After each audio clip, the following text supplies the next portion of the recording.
Dernière famille de roches dont nous allons étudier les propriétés et utilisations, ce sont les roches métamorphiques. En premier lieu, considérons le schiste.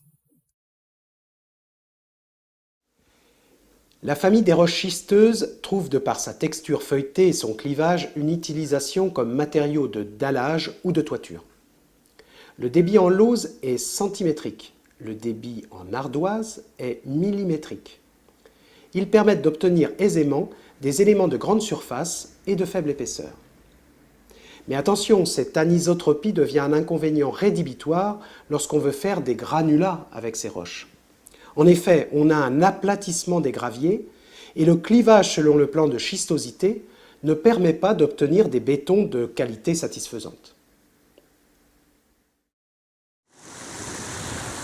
Les roches métamorphiques, et notamment les schistes, par leur débit en lame, en dalle, vont pouvoir servir effectivement à la réalisation de dallage, mais aussi de lauze, de dalles de couverture.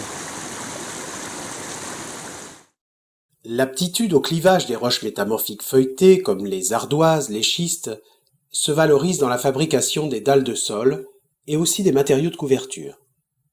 Pour l'ardoise, c'est le nom même de la roche qui désigne le matériau. Pour les schistes, on emploie le terme de lauze.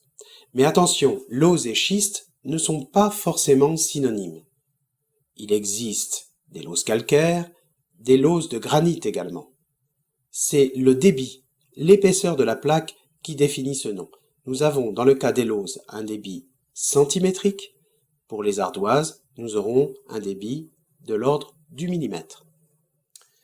Profitons de cette roche pour faire une présentation des nappes phréatiques ou grands aquifères de France.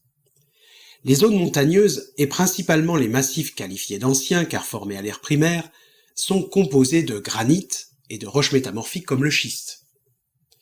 Dans ces grands ensembles, à savoir le massif armoricain, le massif central, les Vosges, les Ardennes, il n'y a pas d'aquifères profonds.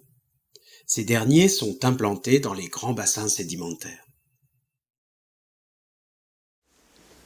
Lorsqu'il y a conformité entre le plan du talus et le plan de discontinuité, que ce soit une stratification ou une schistosité, alors le risque de glissement de terrain devient extrêmement important.